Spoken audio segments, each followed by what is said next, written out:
சோழன் வாய வச்சுக்கிட்டு சும்மா இல்லாம, நிலாவோட அம்மாவுக்கு கால் பண்ணி, "உங்க பொண்ணு டிவோர்ஸ்க்கு அப்ளை பண்ணியிருக்கா" அப்படின்னு சொல்லிர்றாங்க. ஸோ அவங்களும் இப்ப நிலாவ ஃபோன் போட்டு வர சொல்லி ஒரு ரெஸ்டாரண்ட்ல மீட் பண்றாங்க. கல்யாணமாகி 4, 5 மாசம் கூட ஆகல. அதுக்கு முன்னாடி, "என்னடி நீ விவாகரத்து அது இதுன்னு போய்க்கிட்டு இருக்க" அப்படின்ற மாதிரி சொல்றாங்க. "இது யாரு உனக்கு சொன்னது?" அப்படின்னு சொல்லி கேட்கும்போது, "யாரு சொன்னாலும் என்னடி? இப்ப ஏன் அப்படி மாரி முடிவு எடுத்திருக்கிற? நீ தான் இந்த குடும்பம் தான் வேணும் அப்படின்னு சொல்லிட்டு எங்க எல்லாரையும் தூக்கி போட்டு போனேல்ல.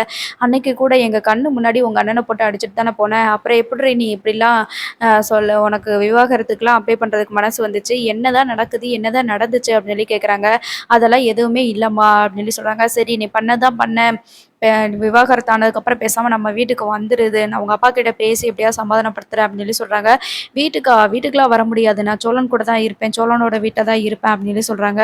"எனக்கு ஒண்ணுமே புரியலடி. உன்னைய நெனச்சா எனக்கு அப்படியே பைத்தியம் பிடிக்கிற மாரி இருக்கு" அப்படின்னு சொல்லி சொல்றாங்க.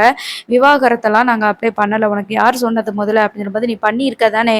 பண்ண போய் தானே எனக்கு வந்து தெரிய வந்திருக்குது இந்த விஷயம்" அப்படின்னு சொல்லி சொல்றாங்க. "அதெல்லாம் எதுவுமே இல்லம்மா. நான் சோழனோட வீட்ல தான் இருப்பேன். மத்தபடி வேற எந்த பிரச்சனையும் கிடையாது" அப்படின்னு சொல்றாங்க. மதி இருந்துட்டு, "என்ன நிலா நீ இப்படி பண்ற? பிறகு எதுக்கு நீ விவாகரத்து பண்ற? விவாகரத்து பண்ணிட்டு வேற கல்யாணமாவது பண்ணிக்கோ. நீ முதல்ல அங்க இருக்கவே வேண்டாம்" அப்படின்னு சொல்லி சொல்றாங்க. "இத பத்தி பேசுறதுக்கு தான் நீங்க என்ன வர சொன்னீங்களா? இத பத்திலாம் இனிமே நீங்க என்ட்ட பேச வேண்டிய அவசியம் இல்ல" அப்படின்னு சொல்லி சொல்லிர்றாங்க. உடனே சோழன் இருந்துட்டு, "ஏன் நிலா அவங்க சொல்றது சரிதானே. நீங்க விவாகரத்து பண்ணிட்டு பேசாம உங்க அம்மாகிட்டயே போயிட்டு நீங்க உங்க வீட்லயே போய் இருக்கலாம்ல" அப்படின்னு சொல்லி சொல்றாங்க. "இதெல்லாம் உங்களோட வேலையா?" அப்படின்னு சொல்லிட்டு சோழன வந்து நிலா வந்து கேட்குறாங்க. "எத எடுத்தாலும் நான் தான் பண்றதா? நான்லாம் எதுவுமே பண்ணல" அப்படின்னு சொல்லிட்டு சோழன் வந்து சொல்றாப்ல.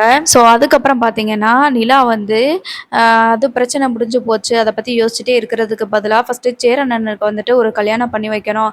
அப்பதான் வந்து நம்ம இந்த வீட்ல இருந்து போனாலும் கூட இந்த வீட்ட பத்தி யாரும் எதுவும் பேசிக்கிற மாட்டாங்க அப்படின்னு சொல்லிட்டு தோணுது. ஸோ பொண்ணு பார்க்குறாங்க.